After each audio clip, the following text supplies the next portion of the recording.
Thank you for joining me today. It's Brian Gubernick, and welcome to the No Days Off podcast, where we believe that every single day brings a new opportunity to get better.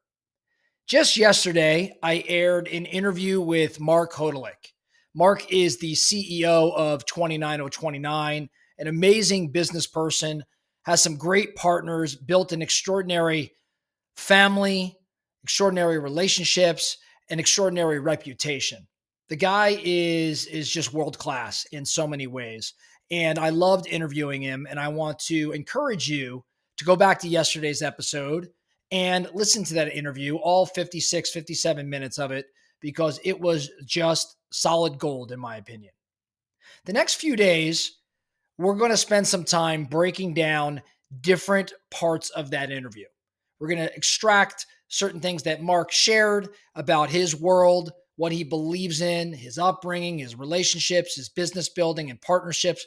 We're going to talk about different things we learned in that interview. And today, I want to talk a little bit about a quote that Mark had. Mark had said that the highest form of leverage is your reputation. The highest form of leverage is your reputation. I believe he said this when I asked him for his three truths, which was really the question of, if you leave this planet and you only have three things you could leave behind, what would those three learnings, those three sayings or things that you want people left with? What would you leave? And one of those things he shared was his belief that the highest form of leverage is your reputation. Mark believes that the influence that one's reputation holds is incredibly important in achieving success, not just in business, but in life.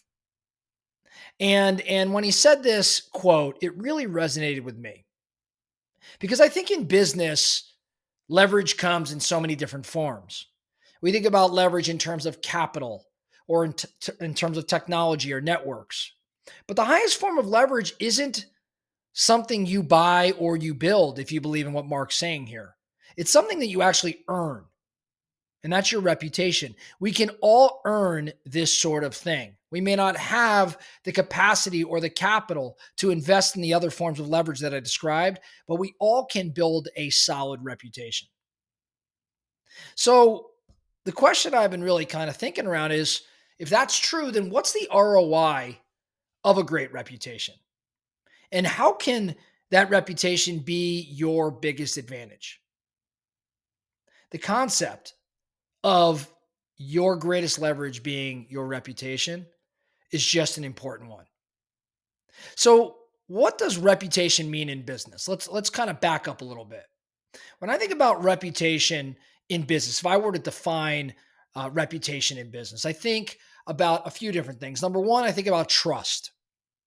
I think when you have a reputation, a solid one, you are trusted. And when you're trusted, deals get done faster.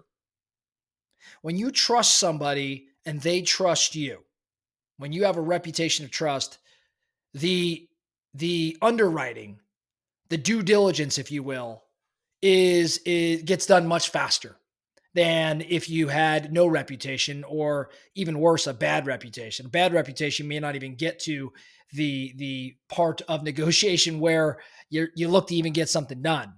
It might just burn up. But trust gets deals done faster. When I think about reputation, I also think about opportunity. A strong reputation attracts clients, investors, partners, talent into your world. Again, when you've got a great reputation, opportunity finds you. And then lastly, when I think about reputation in business, I think about risk mitigation. See, a great reputation creates goodwill. And I think goodwill helps a ton in tough times. So in summary, I think about trust, opportunity, and risk mitigation when I define reputation in business. Charlie Munger, who we talk about so much here at No Days Off, has a great quote. Charlie says, "Remember that reputation and integrity are your most valuable assets, and they can be lost in a heartbeat." I'm going to say that one more time because I want you to listen to it very carefully. Charlie says, remember that reputation and integrity are your most valuable assets and can be lost in a heartbeat. Not many people think about reputation and integrity as valuable assets, especially somebody like billionaire Charlie Munger, who knows dollars and cents. But he's saying the most, and assets, he knows balance sheets. He's saying the most valuable asset is your reputation and your integrity. Now, there's a great story talking about, Charlie Munger. There's a great story about his buddy Warren Buffett. And it has to do with Warren's acquisition of a company called McLane Distribution. In 2003, Warren Buffett's company, Berkshire Hathaway, bought McLane.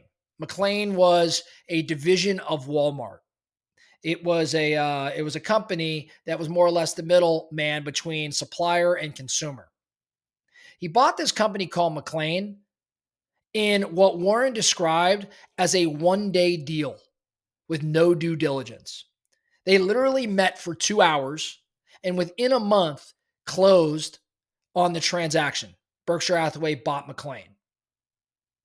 Now, this wasn't a small transaction. It was $1.45 billion. So in 2003, Berkshire Hathaway buys McLane, this division of Walmart, in a one-day deal, 2-hour meeting, shake hands, and within 30 days closed the transaction. How and why did this occur? How's it even possible? Warren went on record saying that it all had to do with Walmart's reputation, their reputation for integrity. In other words, Warren had felt that because of Walmart's reputation, if McLane was a company and the people of McLane were individuals who Walmart would do business with, then they were good enough for Warren and Berkshire Hathaway. There were no lawyers. There were no back and forth negotiations. It was just a handshake and a wire transfer of almost $1.5 billion. Less than 30 days. Now, Warren said, hey, it was a public company. We could do all sorts of research that way if we wanted to. But usually you do a deal like this in today's environment, it's a year plus. And that's if the government doesn't strike it down for fear of monopoly. This is reputation as leverage in action, in my opinion. As you can see, when you have a reputation like McLane did, it speeds up decision-making and it eliminates friction. So if we believe that reputation is the ultimate form of leverage, like Mark described, it begs the question, how do we build reputation in our business? More specifically, how do we build reputation leverage? I think it's easy to state, but difficult to put into play. I think number one, it's about consistency. You got to do what you say what you're going to do. Like do what you say you'll do every single time. It's about consistency. It's about ethical decisions. It's about choosing long-term trust over short-term gains. I think it's about delivering more than expected and expecting nothing in return. I think reputation compounds when you exceed expectations, so deliver more than expected. But don't expect anything necessarily in return. And then lastly, I think when I think about reputation leverage in business and how to build it, I think about handling setbacks publicly and honestly.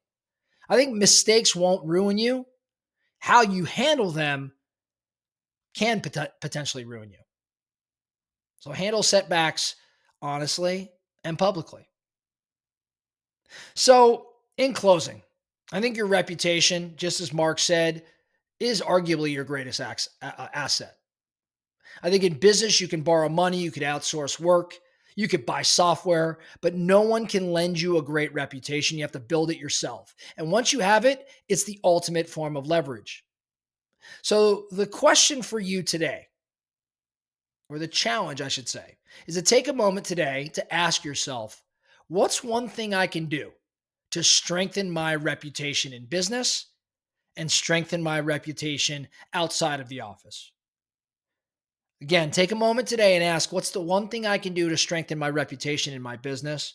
And what's the one thing I could do to strengthen my reputation in my personal world outside of business? That's all I have for you today, the No Days Off podcast. Thank you so much for listening. And remember, every single day brings a new opportunity to get better. So let's get after it.